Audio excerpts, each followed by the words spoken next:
5 लोग एक साथ एक बंद कमरे में कैद हैं। उनके सिर पर लोहे की बाल्टी पहनाई गई है और उनके सामने एक जंजीर है जो उन्हें तेजी से घूमती हुई इलेक्ट्रिक आरी की ओर खींच रही है। वे चाहे जितनी भी कोशिश कर लें, जंजीर को सिकुड़ने से नहीं रोक सकते। बहुत जल्द वे कई टुकड़ों में कट जाएंगे। इसी समय स्पीकर से खेल के नियम बताए गए। मुझे यकीन है कि आप सब सोच रहे होंगे कि आप यहाँ क्यों हैं। सिर्फ इसलिए कि इन 5 ने अपनी स्वार्थी प्रवृत्ति के कारण दूसरों की जान ले ली। अब केवल अपने मन के शैतान को मुक्त करके ही वे अपनी जान बचा सकते हैं। जंजीर को रोकना है तो अपनी ताज़ा खून की आहुति देनी होगी, लेकिन सभी लोग इसका अर्थ नहीं समझ पाए। जंजीरें लगातार छोटी होती जा रही थी और सभी की जान खतरे में थी। इस समय एक व्यक्ति को जैसे कुछ याद आया। उसने अपने हाथ की जंजीर छोड़ दी और अपना एक हाथ सामने रखी आरी की ओर बढ़ा दिया। जैसे ही उसके हाथ पर एक घाव बना, महिला का हेलमेट सचमुच खुल गया और आरी भी घूमना बंद हो गई। बाकी लोगों ने भी उसकी नकल की और अपनी जान बचाई।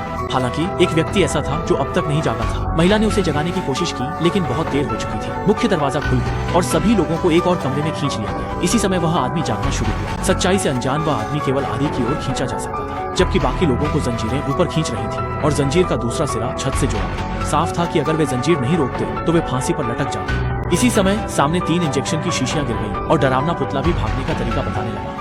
हम एक से शुरू करेंगे। असल में यह चुनौती उस छोटी बालों वाली लड़की के लिए थी जिसने डकैती में एक राहगीर की जान ली थी। अब उसे जहर का इंजेक्शन दिया गया है और उसे बचने के लिए 3 शीशियों में से सही एक चुननी है। बाकी में उच्च सांद्रता वाला सल्फ्यूरिक एसिड है। छोटी बालों वाली लड़की कोई फैसला नहीं कर पाई। तभी लोहे की जंजीर ने सबको लटका दिया और कुछ ही देर में सबका दम घुटने वाला था। जान बचाने के लिए दाढ़ी वाले भाई ने सारी दवाइयां एक साथ छोटी बालों वाली लड़की के शरीर में इंजेक्ट कर दी। अगले पल जंजीरें खुल गईं और सब बच गए, लेकिन छोटी बालों वाली लड़की सुन्न होकर जमीन पर घुटनों के बल बैठी रही। बाकी लोग उसे तेजाब से गलते हुए देखते रहे। इसके तुरंत बाद अगले चरण का दरवाजा भी खुल गया, लेकिन आगे किस परीक्षा का इंतजार है ये उन्हें पता नहीं था।